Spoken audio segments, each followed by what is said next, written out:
My name is Heidi Green. I am 32 years old, and the captain's uniform I'm wearing today isn't for a parade. It is for combat in a place I never expected to be: family court.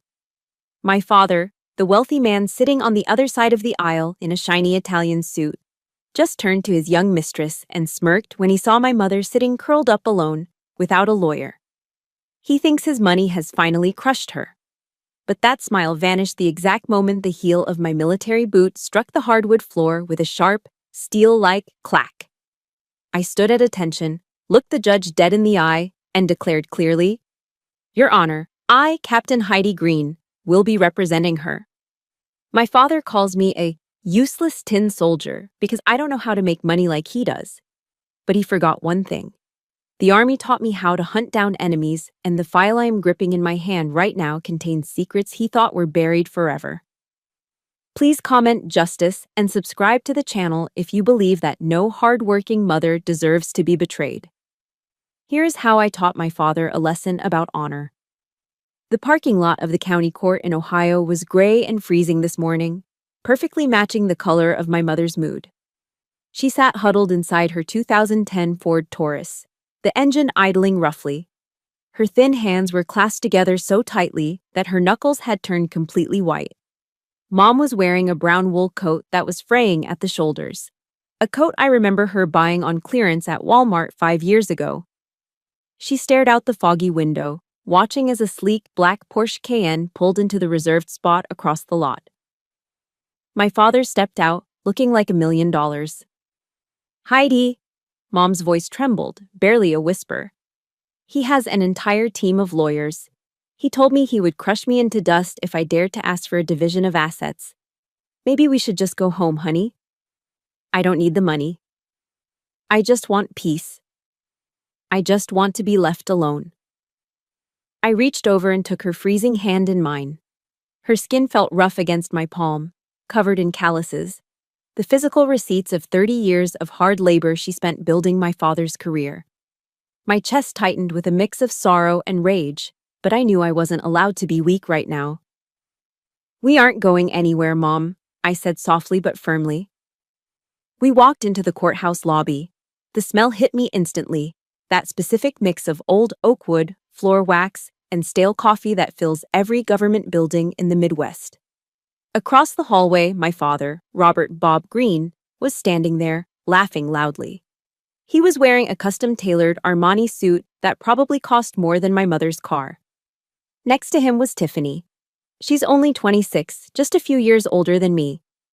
She was glued to her iPhone, scrolling through Instagram and chewing gum with her mouth open, looking bored.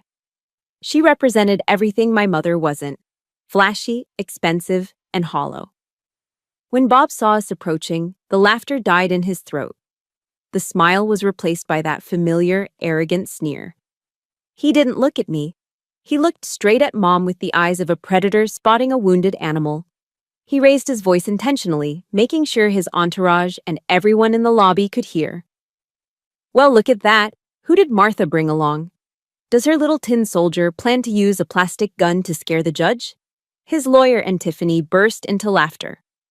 The sound echoed off the high ceilings like sharp knives, designed to stab right into my mother's self-esteem.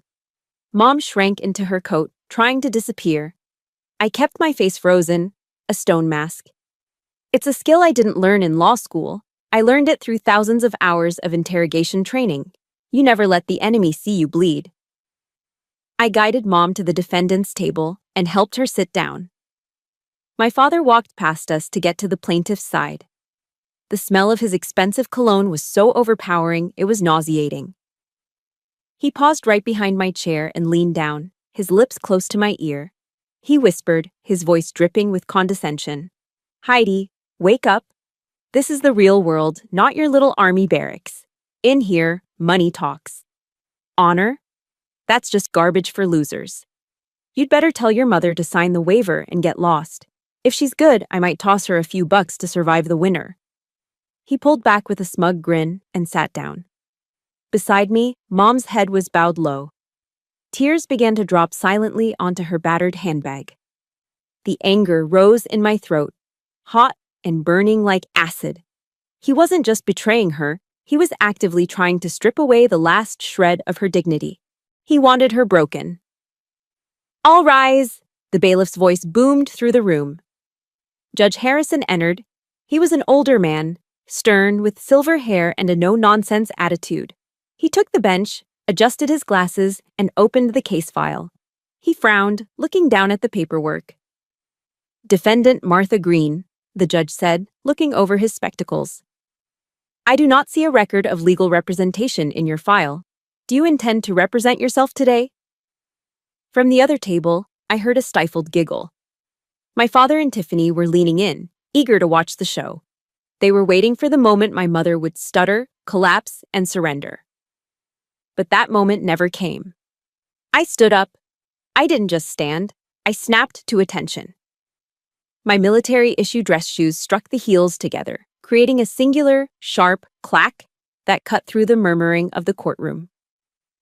The sound was distinct, disciplined, and dangerous. I adjusted the rack of ribbons and medals on the left side of my chest. I stood with a posture that was forged in boot camp and refined in war zones. I looked straight into Judge Harrison's eyes, projecting my voice with the commanding authority of a commanding officer. "Your Honor," my voice rang out, clear and steady.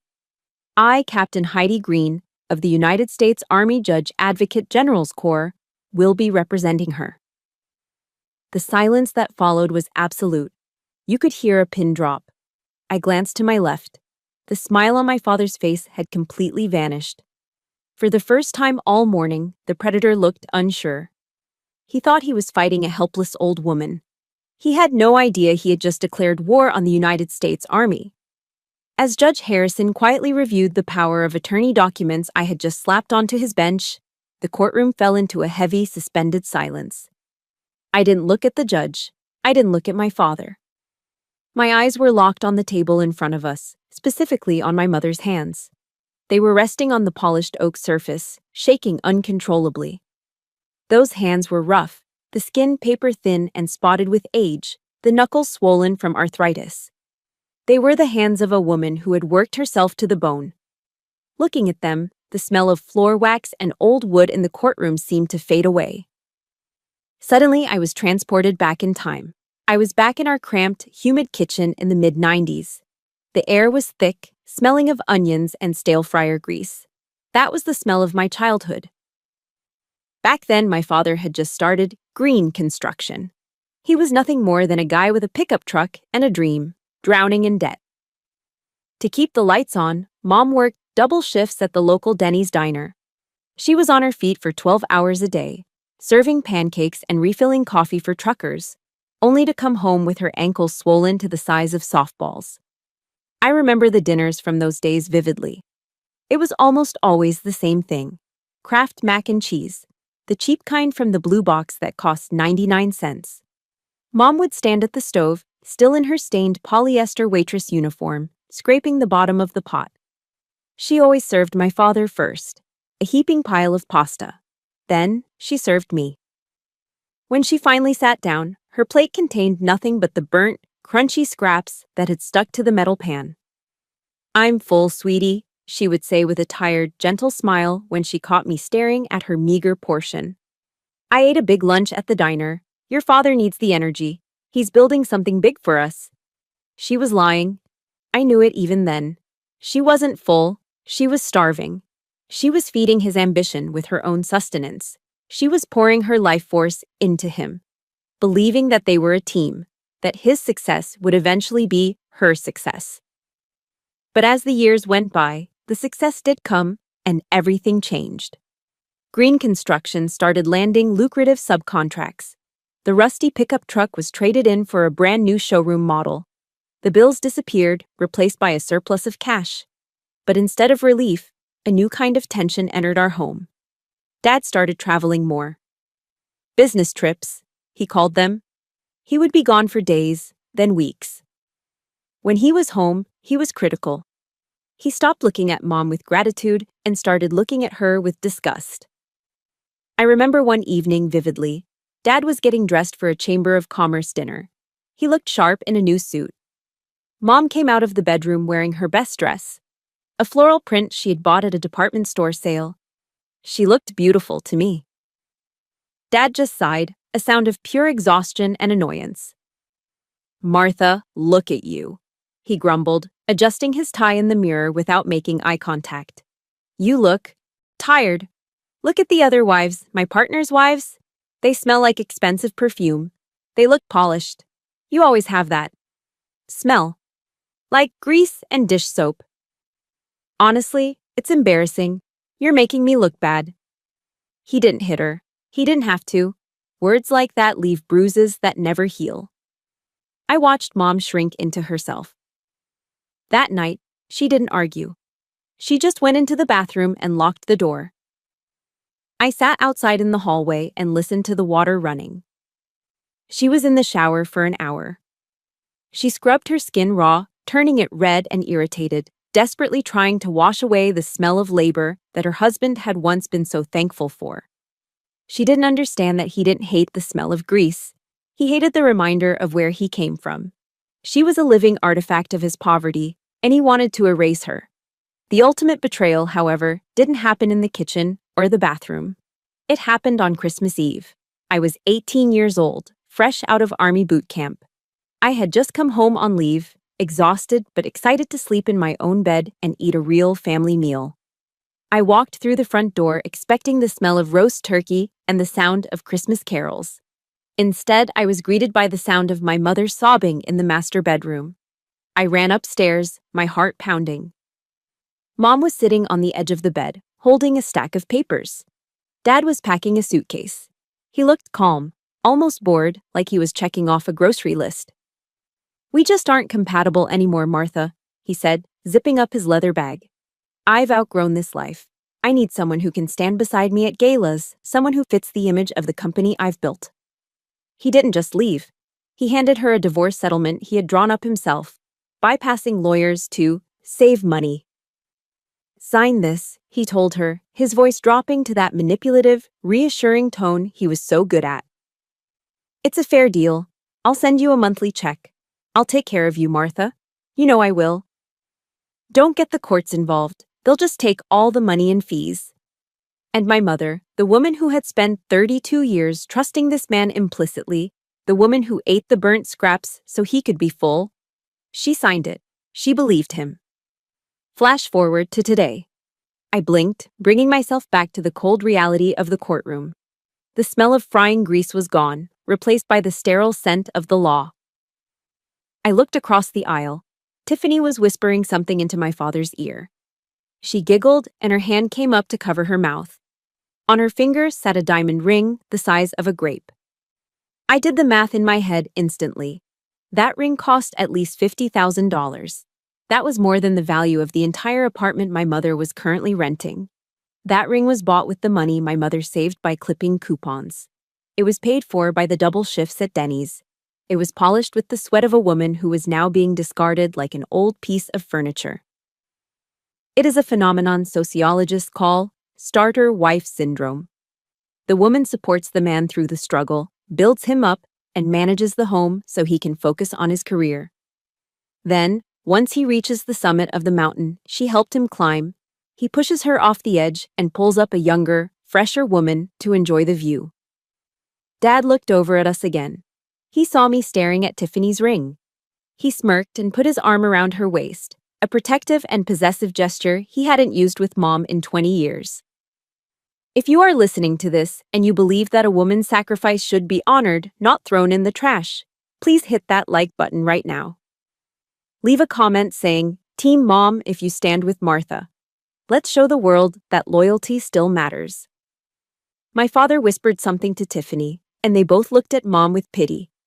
Not empathy, pity. They thought she was pathetic. But they were wrong. I looked back down at my mother's hands. They were still shaking, yes. But they were the hands that had held me when I cried. They were the hands that had scrubbed floors and carried heavy trays. They were strong hands. My father had used the money, our family's money, to hire a shark of a lawyer to fight the woman who made him. He thought this was a game. He thought he could buy his way out of his past. He forgot that the little girl who watched her mother starve so he could eat had grown up. I wasn't just here to defend her. I was here to balance the scales. I wasn't asking for charity. I was here to collect a debt that was 32 years overdue. The courtroom recess was announced, and the heavy oak doors swung open. I watched my father strut out into the hallway, flanked by his legal team like a general leading a parade. He didn't look back at me. To him, I was invisible. Or worse, I was an embarrassment. My father, Robert Bob Greene, had always wanted a son. He needed a Robert Jr. to inherit the hard hat, the steel-toed boots, and the eventual empire of Greene Construction. He wanted a clone. Instead, he got me. When I was born a girl, his disappointment was quiet but palpable. But when I grew up and decided I didn't want to study business administration, when I told him I wanted to study law and join the army, that disappointment turned into open contempt. I remember the day I received my acceptance letter to law school. I was 22, beaming with pride, holding the envelope in the kitchen. He didn't even put down his newspaper.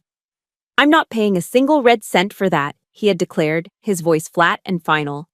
"Lawyers are parasites, Heidi. And the army?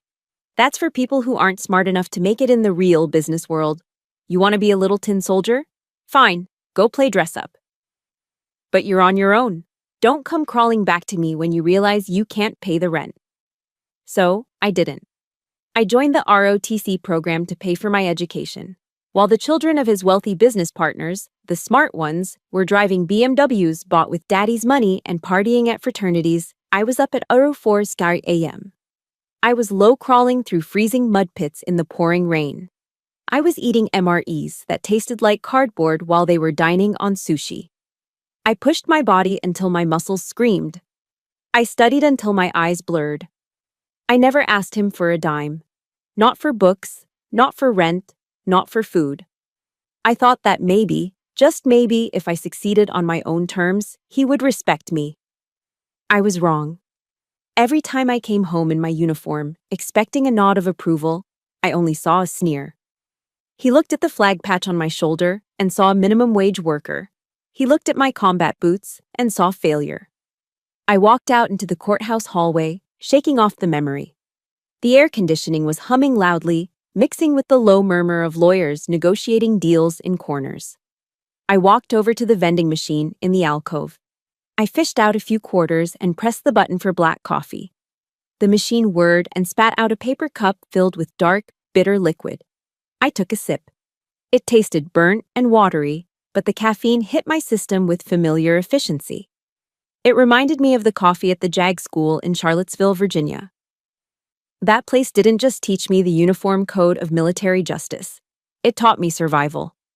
My father thinks the law is a series of loopholes designed to protect his profit margins. He thinks a contract is just a suggestion. But at the Judge Advocate General's Legal Center, I learned that the law is the only thing standing between civilization and chaos.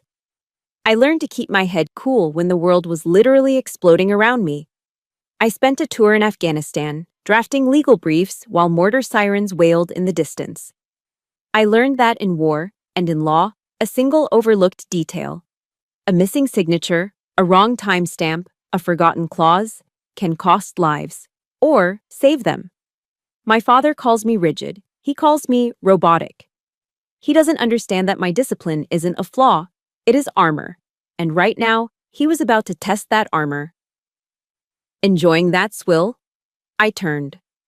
Bob Greene was standing there, leaning against the wall with casual arrogance.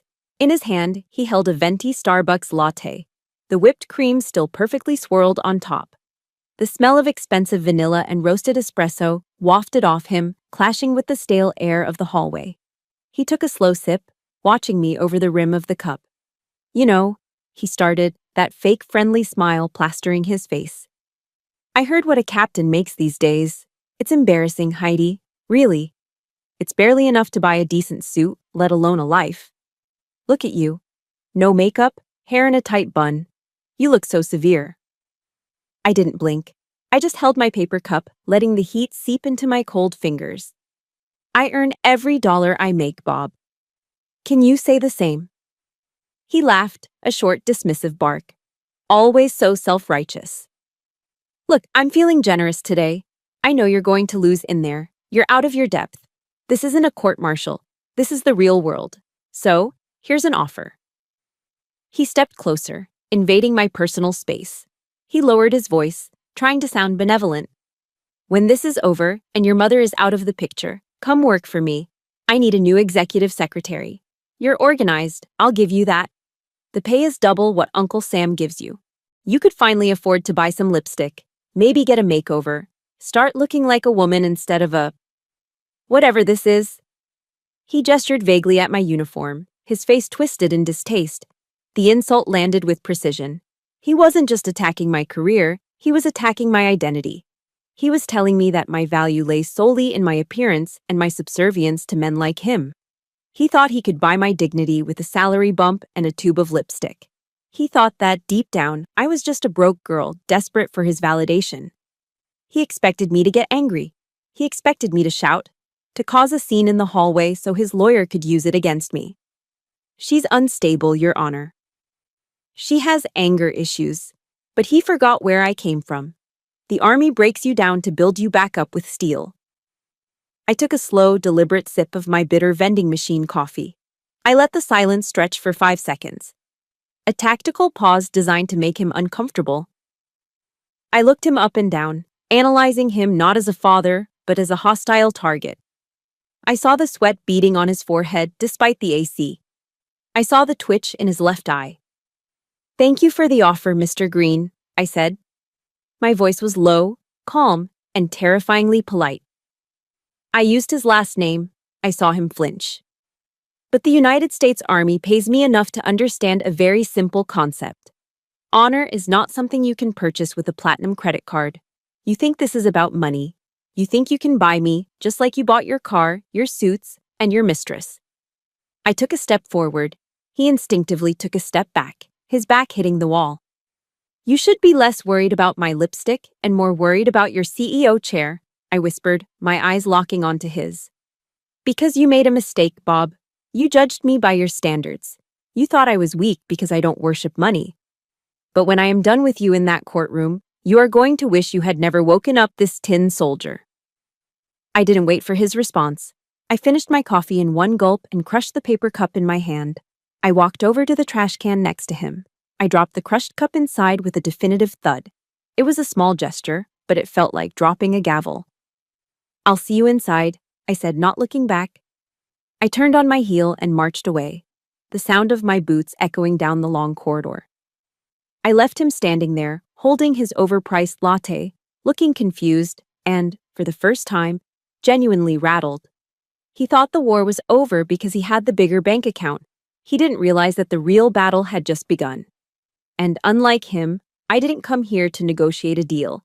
I came here to execute a mission. That night, the war didn't take place in a trench or a courtroom. It took place in the cramped dining nook of my mother's rented apartment. While Mom slept fitfully in the other room, I transformed her small, wobbly dining table into a command post.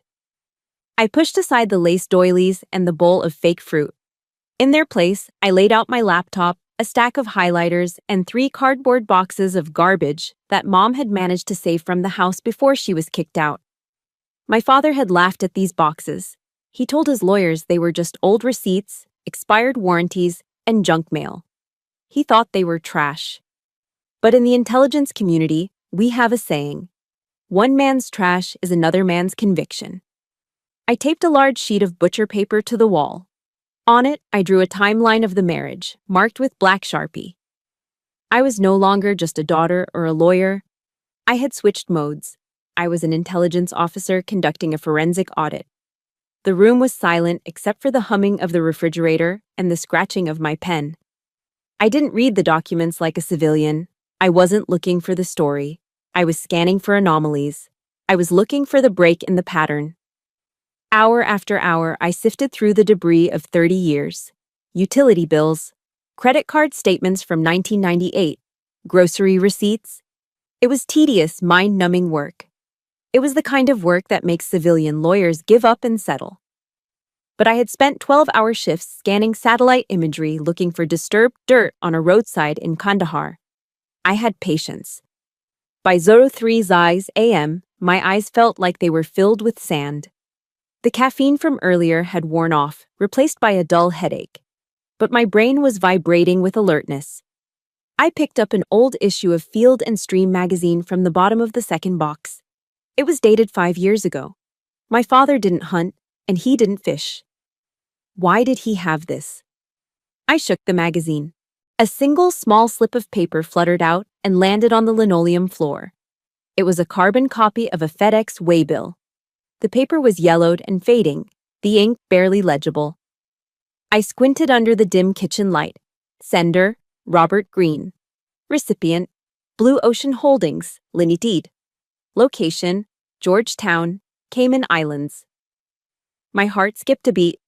A construction company in rural Ohio had absolutely no business sending urgent documents to a tax haven in the Caribbean. I rushed to the timeline on the wall. I checked the date on the FedEx receipt against my father's business travel calendar. May the 14th.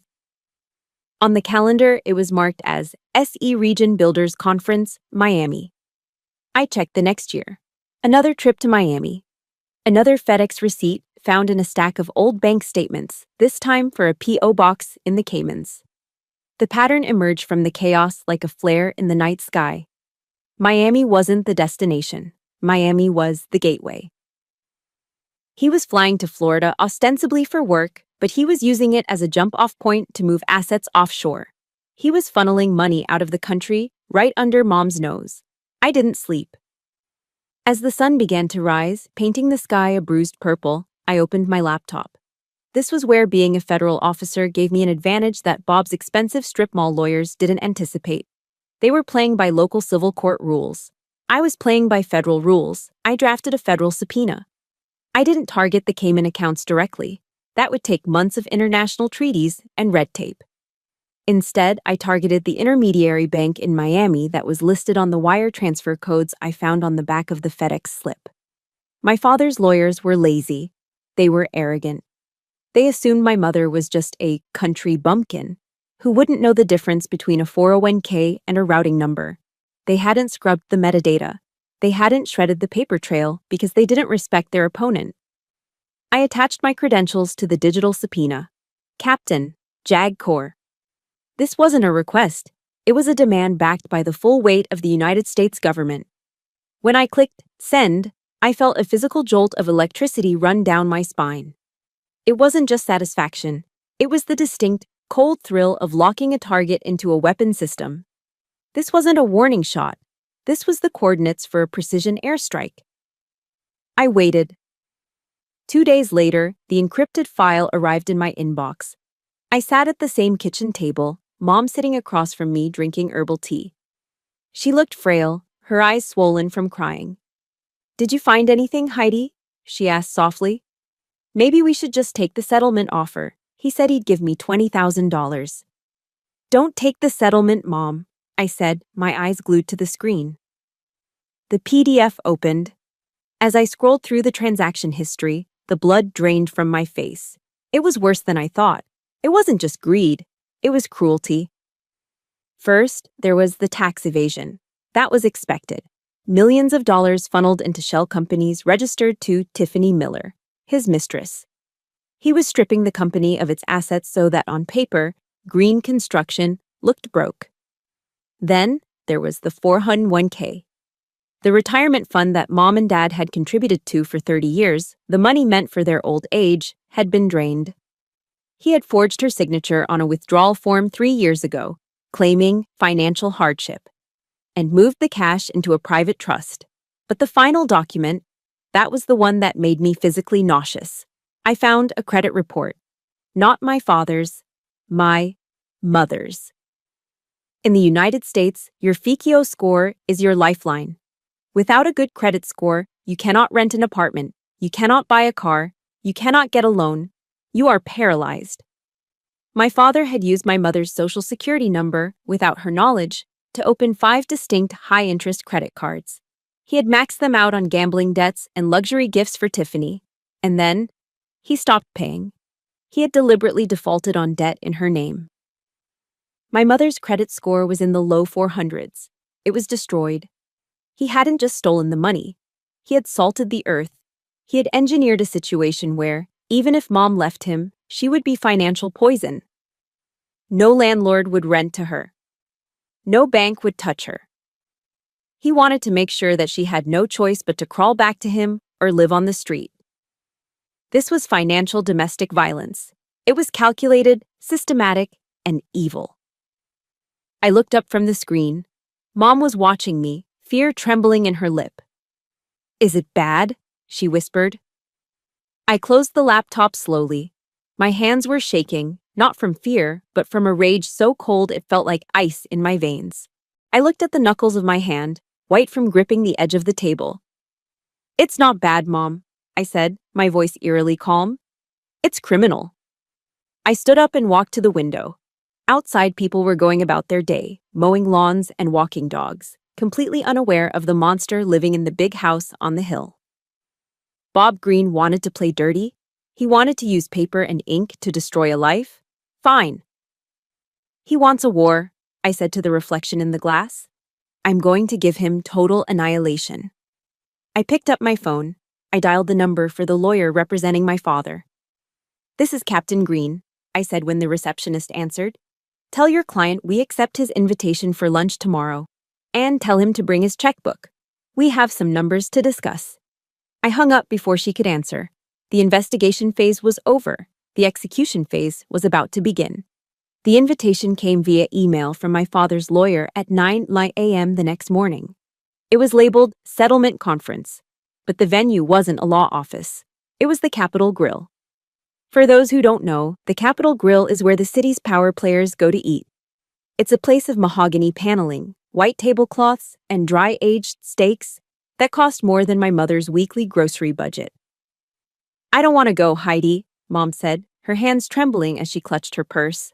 "I don't fit in there. Look at my shoes. They're scuffed." "We aren't going there to eat, Mom," I told her, my voice steel. "We are going there so you can see exactly who he has become. We need to look the devil in the eye one last time." When we walked into the restaurant, the air was thick with the smell of rich leather, expensive red wine, and seared beef. It was the scent of money. The hostess looked at my mother's worn wool coat with a flicker of judgment before leading us to a private booth in the back. My father and Tiffany were already seated. They looked like royalty holding court. A bottle of Silver Oak Cabernet Sauvignon, retail price about $200, sat open on the table, already half empty. Tiffany was wearing a low-cut dress that was far too revealing for a lunch meeting, her neck dripping in gold jewelry. She was laughing loudly at something my father said, her hand resting possessively on his forearm.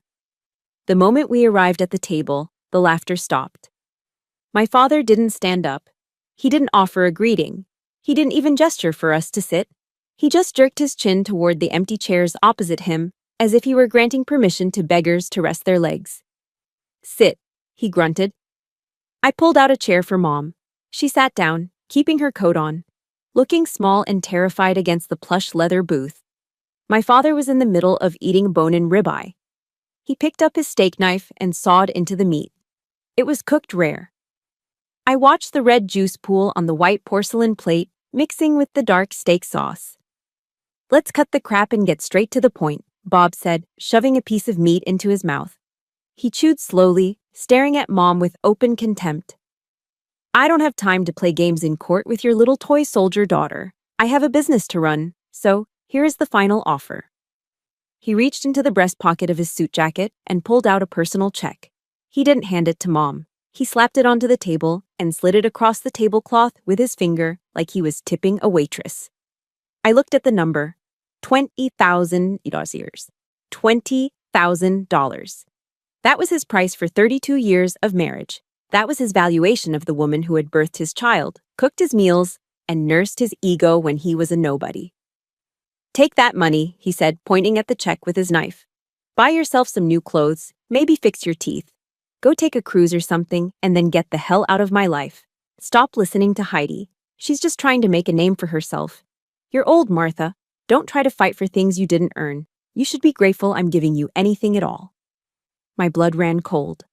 The Rolex Submariner on his wrist cost more than the check lying on the table. Mom stared at the piece of paper. Her lips parted, but no sound came out. She looked like she had been slapped. Then Tiffany decided to speak. She swirled her wine glass, looking at the crimson liquid, a bored expression on her heavily made-up face. Honestly, Martha, she drawled, her voice high and grating. You should really just take it. Bob is being way too generous. I mean, look at you. You're tired. You're past your prime. She took a sip of wine, her eyes flashing with malice. You haven't contributed a dime to his success in years. You've just been living off him like a parasite, a leech. What do you even need more money for? At your age, are you saving up for a coffin? Because frankly, that check is enough to bury you comfortably. The table went silent. Even the ambient noise of the restaurant seemed to drop away. Did she just ask my mother if she was saving for a coffin? Bob chuckled. It was a low, nasty sound. He found it funny. He was smiling at his mistress, proud of her cruelty. That was the breaking point.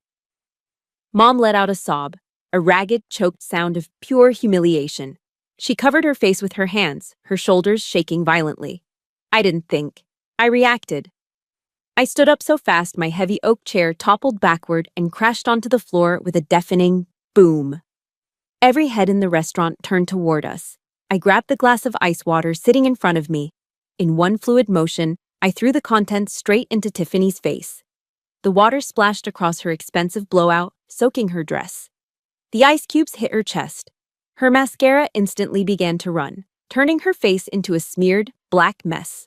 She shrieked, jumping up and knocking over the $200 bottle of wine. You crazy bitch, she screamed. Shut your mouth, I roared. My voice wasn't the voice of a lawyer. It was the voice of a captain on a drill field. It commanded absolute silence.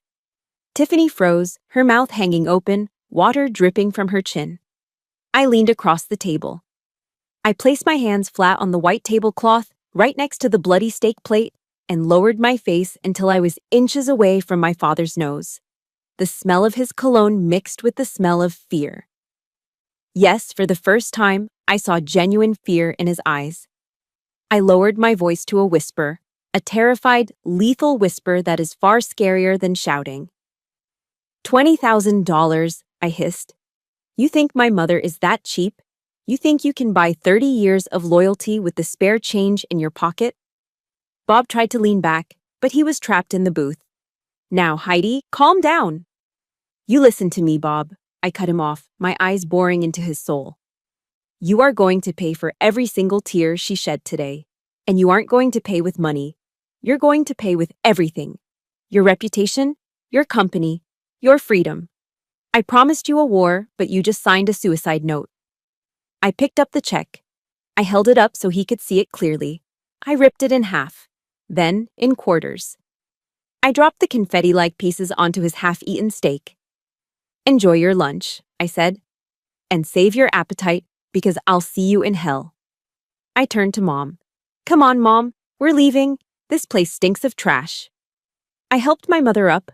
She was still crying, but she held my arm tightly. We walked out of the Capitol Grill with our heads held high, leaving Tiffany screaming at the waitstaff for a towel and my father sitting in stunned silence, staring at the torn pieces of paper melting into his meat sauce.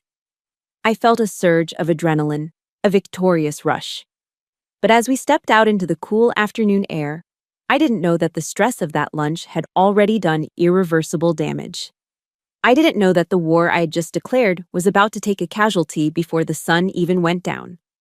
The drive home from the Capitol Grill was silent.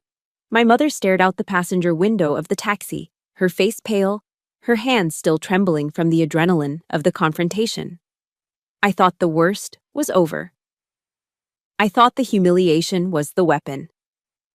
I was wrong. The humiliation was just the distraction.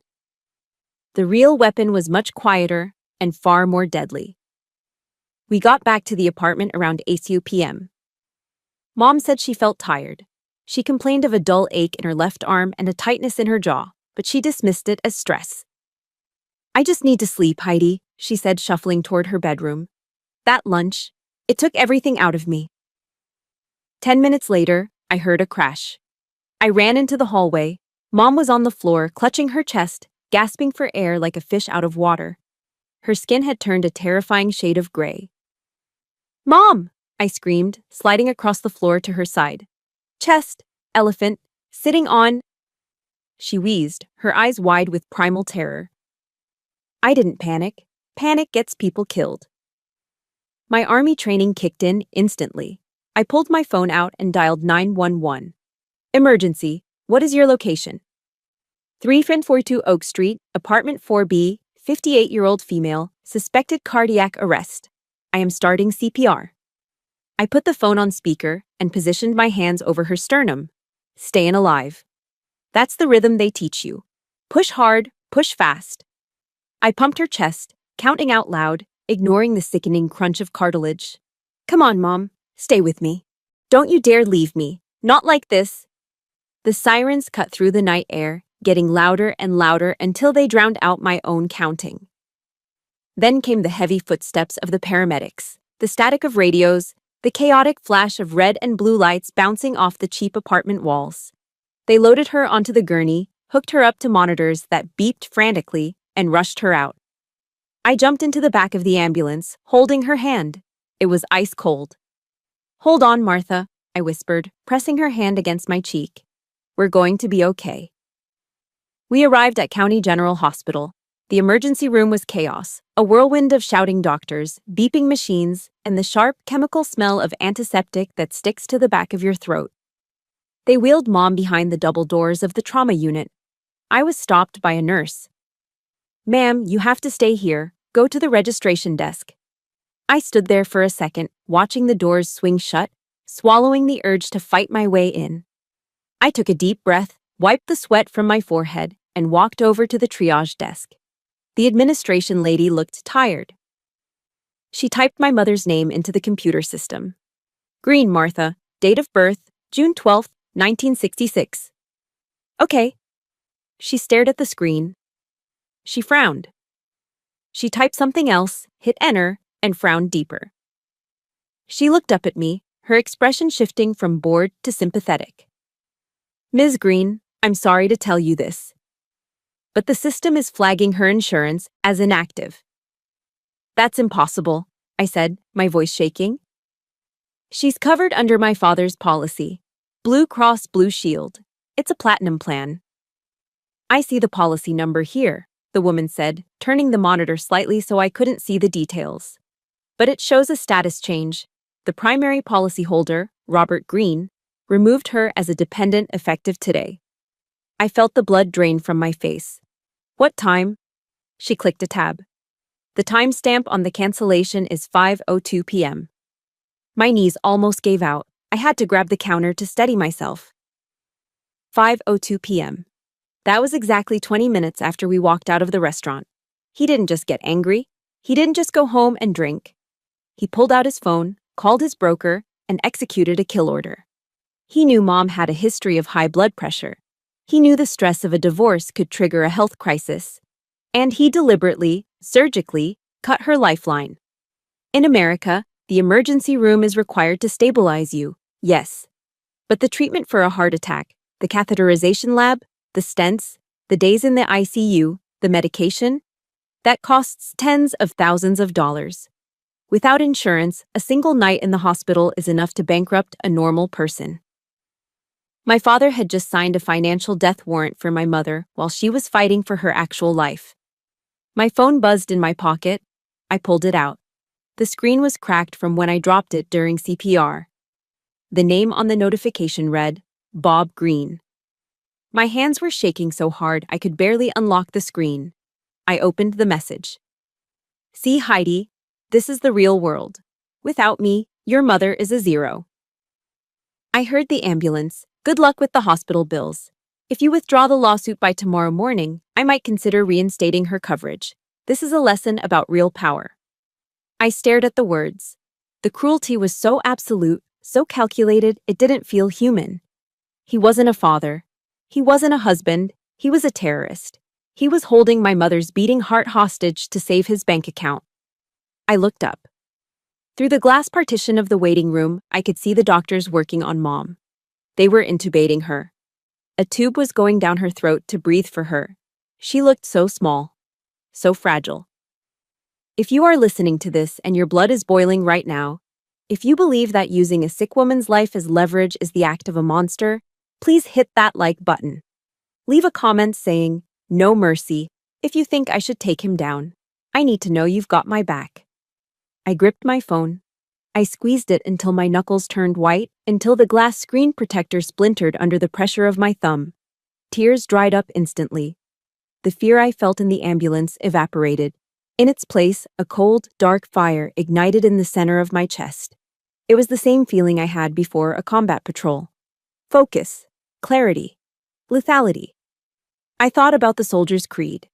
We recited it every morning in basic training until it was burned into our DNA.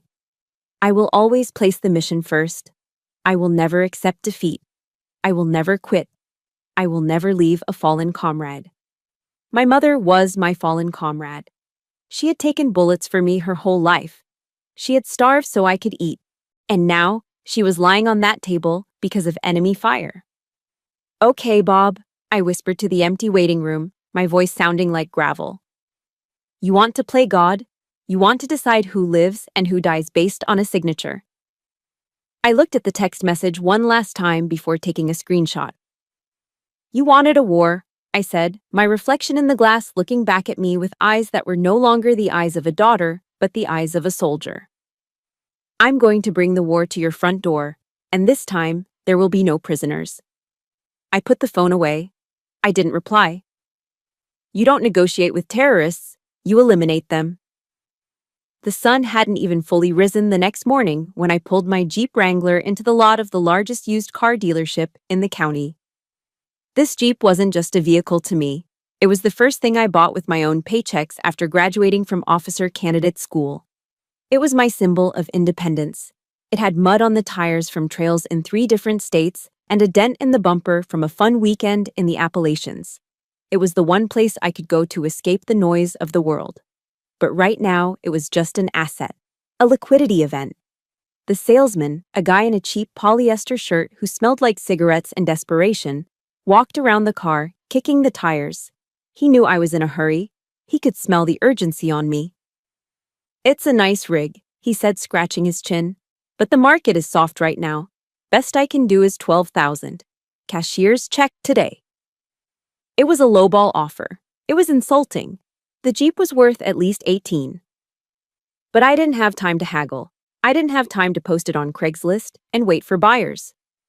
My mother was lying in a hospital bed with a billing department breathing down her neck, demanding a good faith deposit to continue her care. "Do it," I said, my voice flat. "Cut the check." I signed the title over without a tremor in my hand. As I watched a porter drive my Jeep away toward the detailing bay, I felt a sharp pang in my chest, a sense of loss.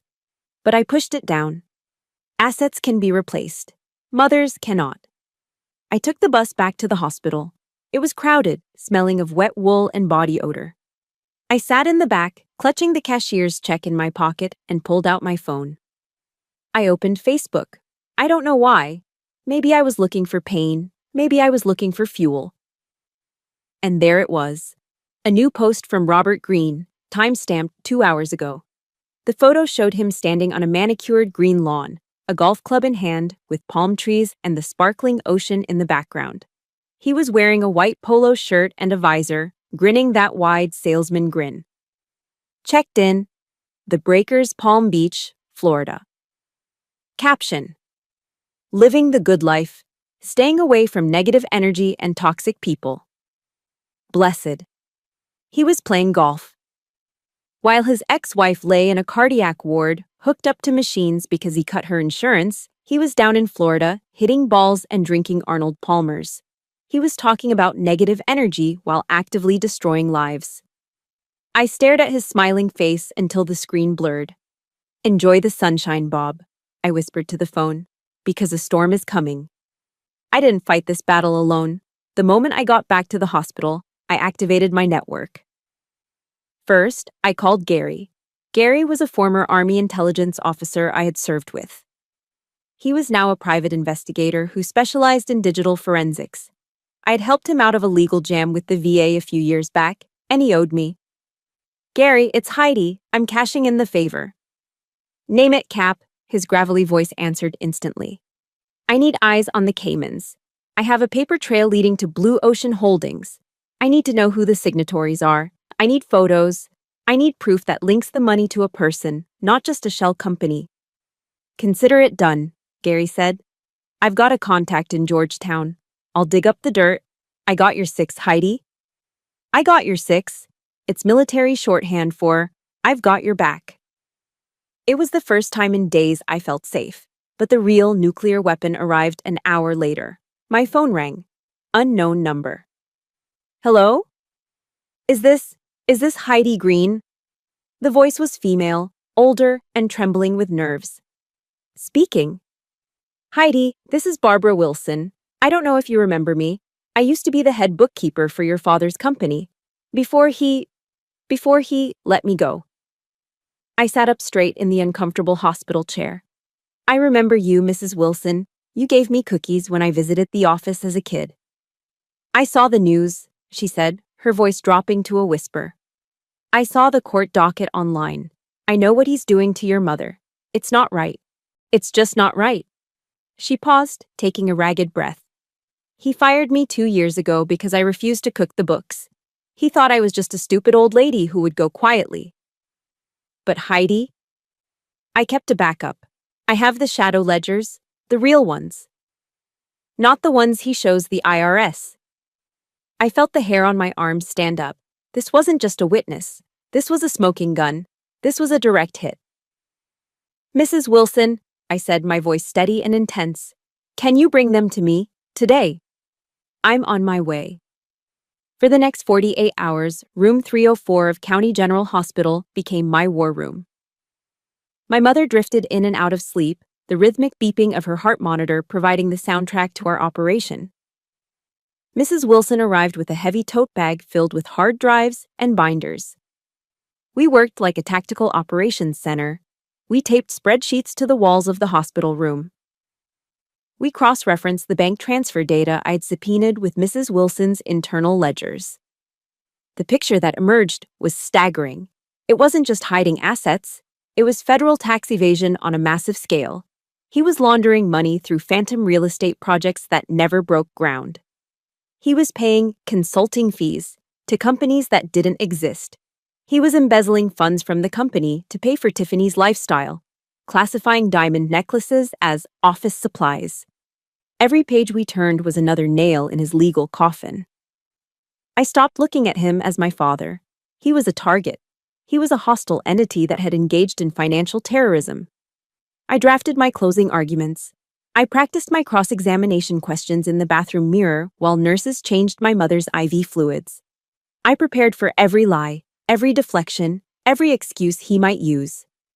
I wasn't preparing for a trial. I was preparing for a public execution. On the night before the final hearing, the hospital room was quiet. I sat by the window, polishing the brass buttons on my Army service uniform. Mom stirred. She opened her eyes, looking at me with deep, sunken sockets. She looked so tired, but the fear was gone. Heidi, she rasped. You don't have to do this. I'm scared, honey. He's powerful. He knows people. I don't want him to ruin your career. I put down the polishing cloth. I walked over and took her hand. It was warmer now. Mom, I said gently, he doesn't have power. He has money. There is a difference. And tomorrow? Tomorrow, you aren't going to bow your head to him ever again. We are going to take back everything. Not just the money. We are taking back your honor. She squeezed my hand weakly and closed her eyes, trusting me. I stood up and went to the small closet in the corner of the room.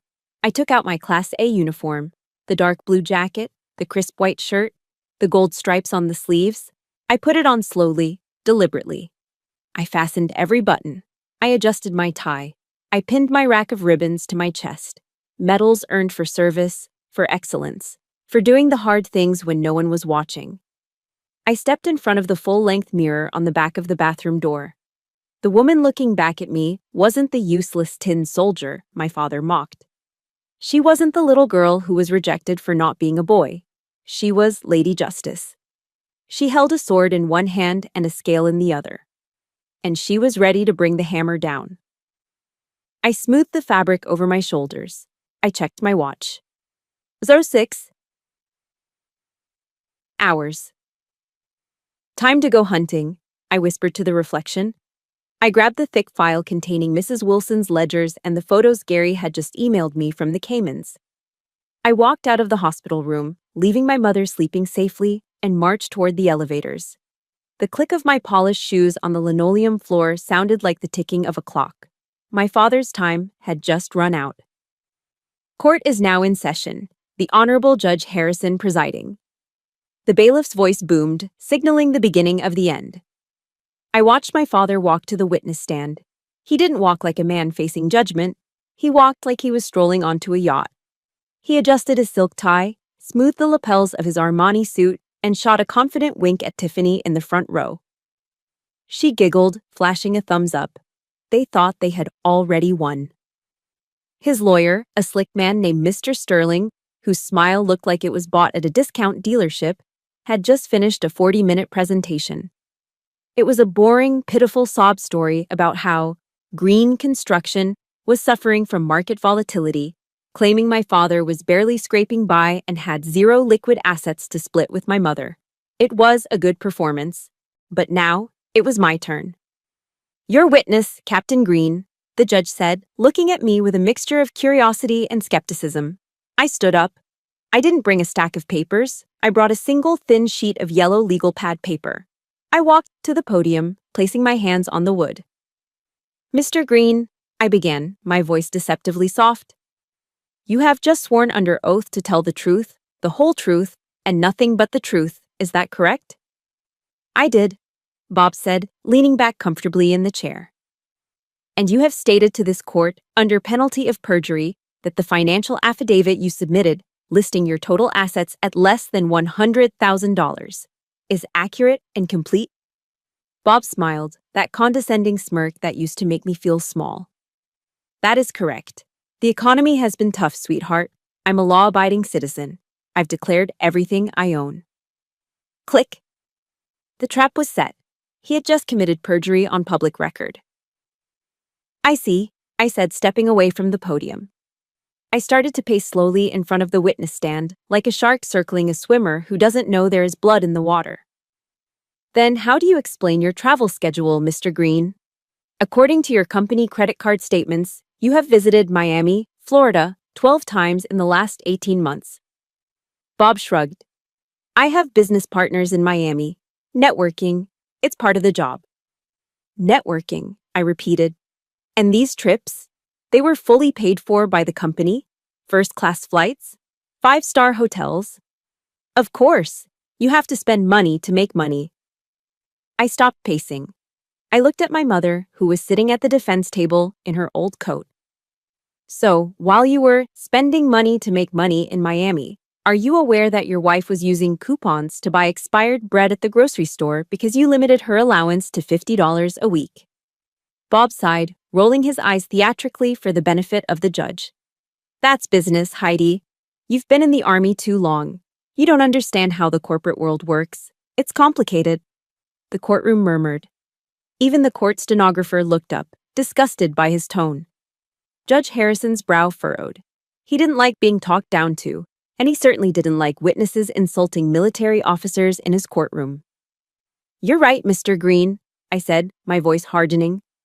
I might not understand business the way you do. I walked back to my table.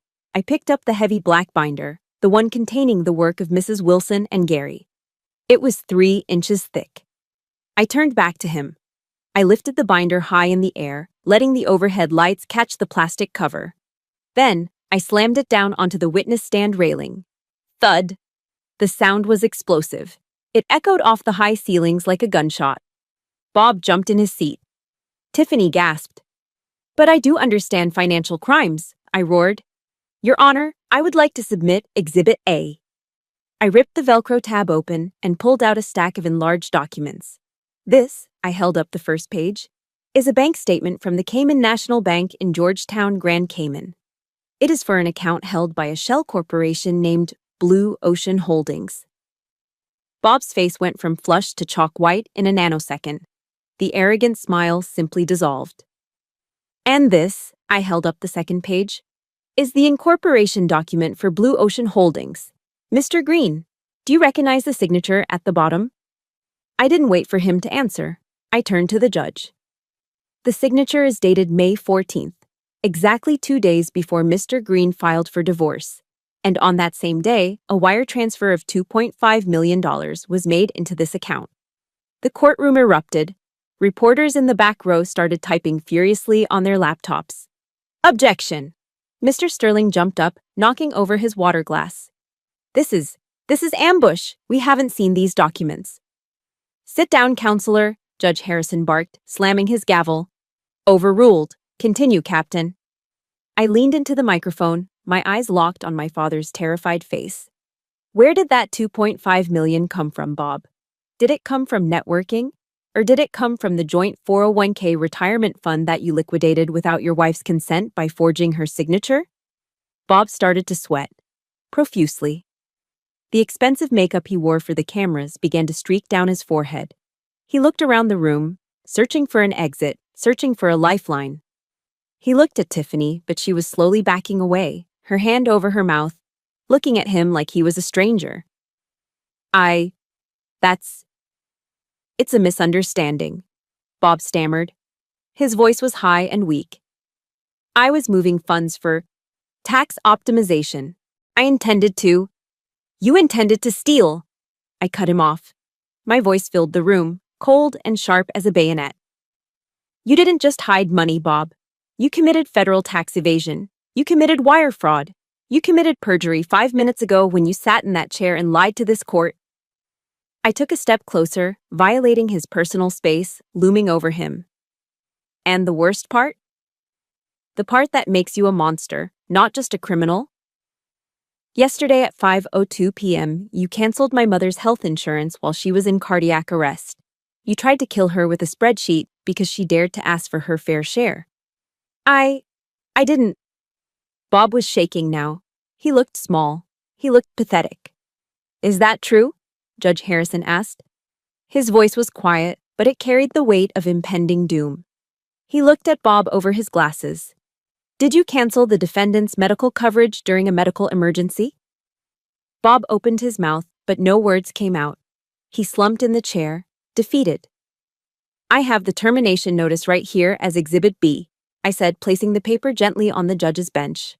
Along with a text message from the plaintiff mocking us for it. Judge Harrison read the text message. His face turned a deep shade of crimson. He slowly closed the file. He took a deep breath and looked at the bailiff standing by the door. I have heard enough, the judge said.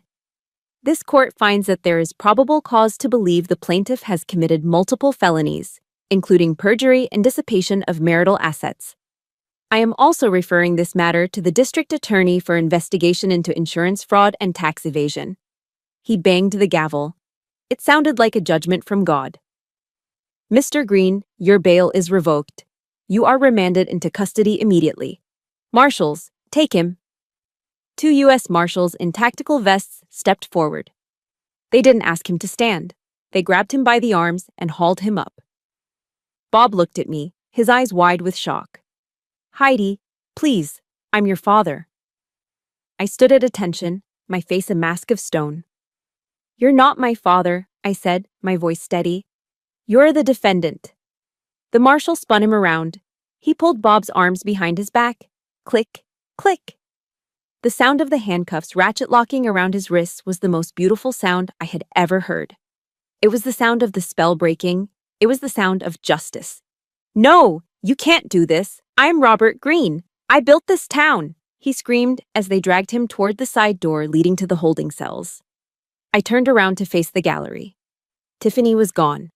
She had bolted out the back door the moment the handcuffs came out. My mother was sitting there, tears streaming down her face, but she was smiling. I walked over to her. I didn't say a word. I just saluted her. The war was over. We had won. The moment the handcuffs clicked onto my father's wrists, the illusion of power that held his world together shattered instantly. And just like rats fleeing a sinking ship, the first one to jump overboard was the one who had claimed to love him the most. Tiffany didn't run to the rail to comfort him. She didn't cry out in anguish for her beloved fiancé. Instead, she spun around and grabbed Mr. Sterling, the expensive defense lawyer, by the lapels of his suit jacket. "What does asset forfeiture mean?" she shrieked, her voice shrill and panicked. "What about my allowance? What about the townhouse on 5th Street? The deed is in my name." Mr. Sterling peeled her hands off his suit, looking at her with undisguised annoyance. "Ms. Miller, please." The townhouse was purchased with funds that are now subject to a federal investigation. Everything is frozen. The house, the cars, the accounts. It's all gone until the audit is complete. The color drained from Tiffany's face. She looked at the lawyer, then turned her gaze to my father, who was currently being patted down by the U.S. Marshals. The realization hit her like a physical blow. The ATM had just been unplugged. The golden ticket had been canceled. She stomped over to where the marshals were holding Bob. She didn't look sad. She looked furious. "You useless old fool!" she screamed, pointing a manicured finger in his face. "You told me you had it handled. You told me you were untouchable. You lied to me." "Tiffany, baby, please," Bob pleaded, his voice cracking. "I can fix this. I just need—" "You can't fix anything," she yelled. "I wasted 2 years of my prime on you. I gave up modeling gigs for this. For a broke felon?" She grabbed her left hand with her right. She yanked the massive diamond engagement ring off her finger. She didn't hand it to him. She threw it. The ring hit Bob square in the chest, bouncing off his Armani lapel and skittering across the wooden floor of the courtroom. "I hope you rot," she spat. Then, without a backward glance, she turned and ran. The sound of her high heels clicking frantically against the floorboards faded as she burst through the rear doors, running away from the man she had promised to marry, running away from the wreckage, desperate to find a new host before her own bills came due. My father watched the door swing shut. His shoulders slumped. The devastation on his face wasn't just about the arrest. It was the crushing realization that his entire life, his love, his status, his pride, had been nothing more than a transaction. I turned my attention to the person who actually mattered. "Come on, Mom," I said softly. I helped my mother stand up. She was crying, but these weren't the tears of humiliation she had shed at the restaurant yesterday. These were tears of release. The tension that had held her body rigid for decades was finally leaving her muscles. We stood there as the marshals began to lead my father out. They had to walk him right past our table to get to the holding cells. The procession slowed down as they neared us. Bob stopped. The marshal gave him a nudge to keep moving, but Bob planted his feet. He looked at Mom. Then, he looked at me. For the first time in my life, I didn't see the giant who built skyscrapers. I didn't see the tyrant who controlled the household with a checkbook. I saw a small graying man in a wrinkled suit, hands bound behind his back, terrified of what lay ahead. He looked old. "Heidi," he whispered. His voice was trembling. I didn't think you could do it. I didn't think you had it in you." I looked at him. I felt a strange emotion welling up in my chest. It wasn't hate. I had burned through all my hate in the last 48 hours. It was pity. I reached up and adjusted the brim of my service cap, ensuring it was perfectly straight. I looked him in the eye, not as a daughter seeking approval, but as an officer addressing a defeated adversary. "That was your mistake," I said calmly. "You underestimated the women of the Green family. You thought we were weak because we were kind. You forgot that kindness isn't a lack of spine." I can make this right," he stammered, desperation creeping in. "Heidi, tell them, I'm your dad." I shook my head slowly. "My father died a long time ago, the day he chose money over his family," I said. "You're just a defendant now. Goodbye, Robert." I used his first name. It severed the last thread connecting us.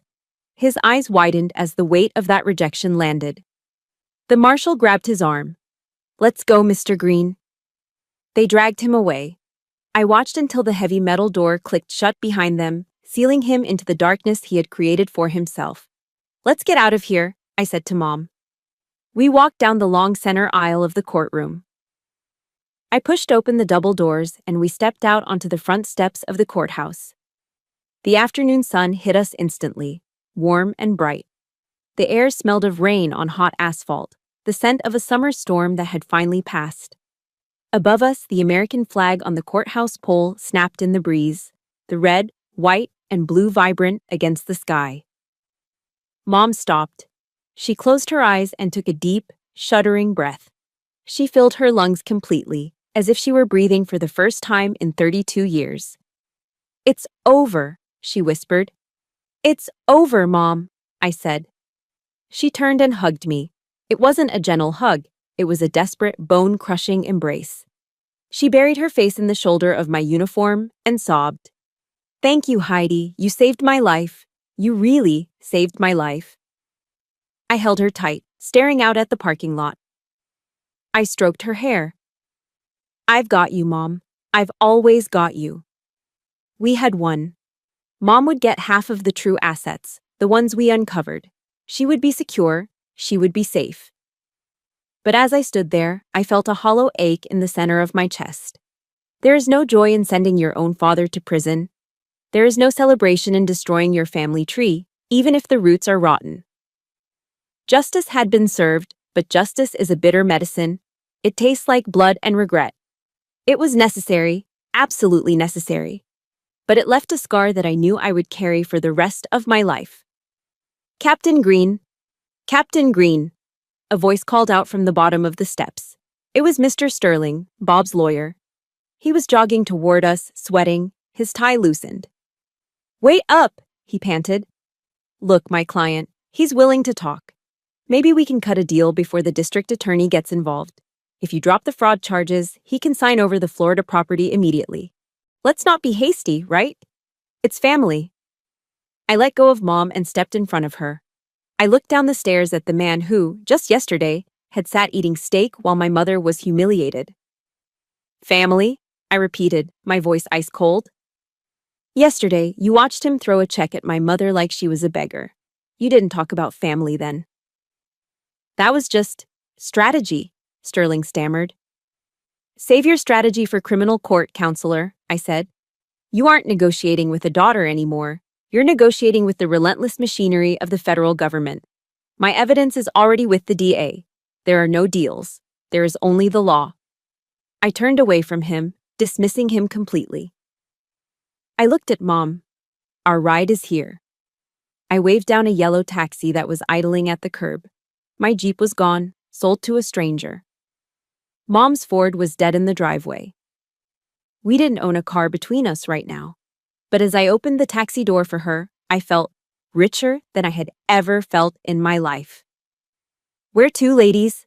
the cab driver asked as we slid into the back seat. Mom looked at me. "I don't know. Where do we go from here?" I smiled. It was the first genuine smile I had felt on my face in days. "First," I said, leaning back against the seat, "we are going to a steakhouse, a nice one.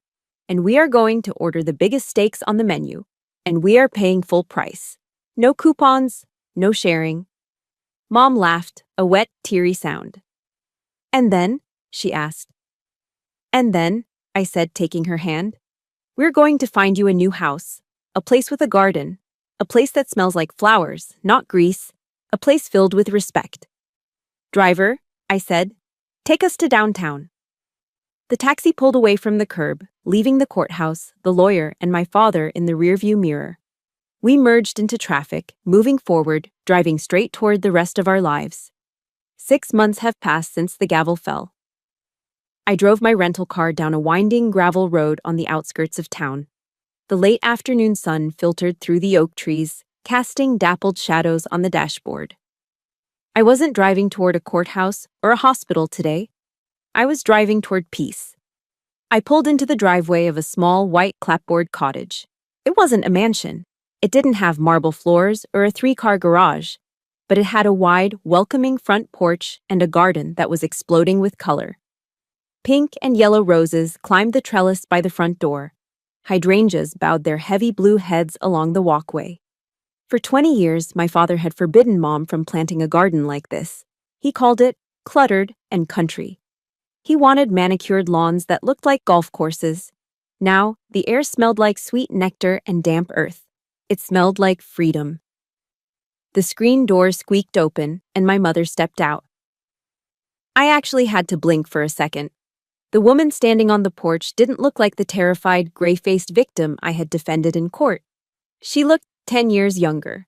She was wearing a bright yellow floral dress that hugged her frame, and her hair, usually pulled back in a severe knot, was loose and soft around her shoulders. "Heidi," she called out, waving a gardening trowel. She hurried down the steps, moving with a lightness I hadn't seen since I was a child. She hugged me, smelling of sunscreen and lavender soap. "Look at you, Mom," I said, pulling back to admire her. "You're glowing." "I feel good, honey," she beamed. "I really do. The garden club ladies are coming over tomorrow, so I have to get these weeds pulled. And on Thursday, I'm going ballroom dancing at the community center. Can you believe it? My feet still remember the steps." She laughed, and it was a genuine, full-throated sound. She had found the Martha she used to be before the money and the misery buried her. We sat on the front porch in wicker rocking chairs, drinking tall glasses of iced tea with lemon wedges. The wind chimes tinkled softly in the breeze. It was the kind of quiet afternoon that money can't buy. "Have you heard any news?" I asked, watching the ice melt in my glass. Mom's smile faded slightly, replaced by a look of calm acceptance. "I got a letter yesterday from the Federal Correctional Institution. My father had been sentenced to 5 years for tax evasion and wire fraud. The IRS had seized everything: the Porsche, the house, the accounts. Even the company name had been liquidated to pay off creditors. As for Tiffany, she had vanished before the ink on the arrest warrant was dry, rumored to be living in Miami with a car dealership owner twice her age. Mom reached into her pocket and pulled out a plain white envelope stamped with the prison's inspection seal. "He wrote to me," she said softly. I took the letter. The handwriting was shaky, stripped of its usual arrogant flourish. "Martha, I have a lot of time to think in here. I realize now that I was chasing a ghost. I thought money made me a man. I thought it made me invincible. But sitting in this cell, I realize I'm the poorest man on earth. I lost the only 2 people who ever actually loved me for me.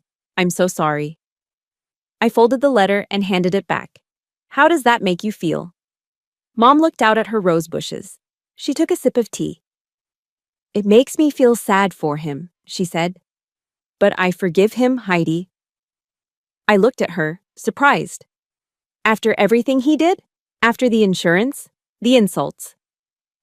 "I'm not forgiving him because he deserves it," she said, turning to look at me with eyes that were clear and strong.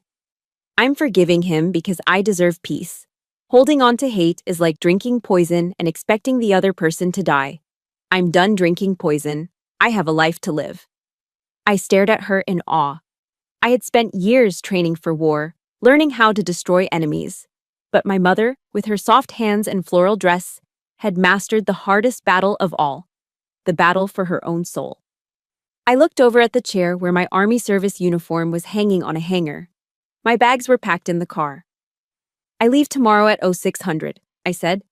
"My orders for Germany came through. I'll be stationed in Stuttgart for 3 years. "I know," Mom said, her eyes getting a little misty. "I'm going to miss you. But you have a job to do." I stood up and walked over to my uniform. I ran my fingers over the fabric. "You know, Mom," I said reflectively. "Growing up, Dad always told me that our legacy was the business. He said legacy was about buildings, concrete, and bank accounts. He thought that because I didn't want that, I was a failure." I turned back to her. "But he was wrong. He left a legacy of rubble and shame. But you started with nothing. You worked double shifts, you sacrificed, and you raised a daughter who knows right from wrong." I choked up, my throat tight. I used to be ashamed that we were poor. But today, I am prouder to be the daughter of a waitress than the daughter of a millionaire. Your resilience is my inheritance, Mom. That's the real legacy. The sun began to dip below the horizon, painting the sky in shades of violet and gold. The crickets started their evening chorus. It was time to go. I stood up and put on my cover, my uniform hat. I smoothed my shirt. Mom stood up too. She looked small next to me, but her spirit filled the entire porch. You be safe over there, Heidi, she whispered, cupping my face in her hands. You make them respect you. I will, I promised. And you keep dancing.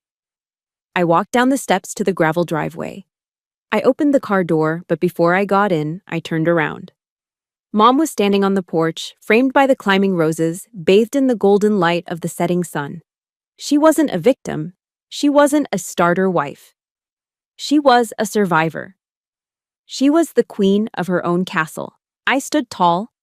I brought my heels together. I raised my right hand to the brim of my hat in a slow, crisp, ceremonial salute. It wasn't a salute for a superior officer. It was a salute for the bravest warrior I had ever known. Mom smiled, tears streaming down her face, and waved her hand. I smiled back, lowered my hand, and got into the car. I started the engine and backed out of the driveway. As I drove away, watching her figure get smaller in the rearview mirror until she disappeared around the bend, I didn't feel heavy anymore. The war was over. The home front was secure. I turned the car onto the main road, heading toward the airport, toward Germany, toward the future. Mission accomplished. Looking back at this journey, I realized that my father's biggest mistake wasn't the fraud. It was his definition of wealth. He believed power came from controlling others and hoarding assets. But watching my mother bloom in her 60s taught me the real truth. True power is the courage to walk away from what hurts you, no matter how scary the unknown might seem. It is never too late to rewrite your story. You are not defined by the scars of your past or the balance in your bank account. You are defined by your resilience. If you are holding onto a painful past, let this be your sign. You are strong enough to let go and plant your own garden. Now, I want to hear from you. Have you ever had to stand up to a family member to protect your peace or defend a loved one? It is the hardest battle to fight, but sometimes it is the most necessary one. If you enjoyed watching Justice Be Served today, please hit that like button and subscribe to our channel. It truly helps us share more stories of truth and triumph.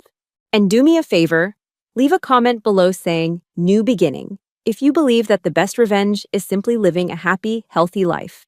Until next time, stay strong and take care of each other.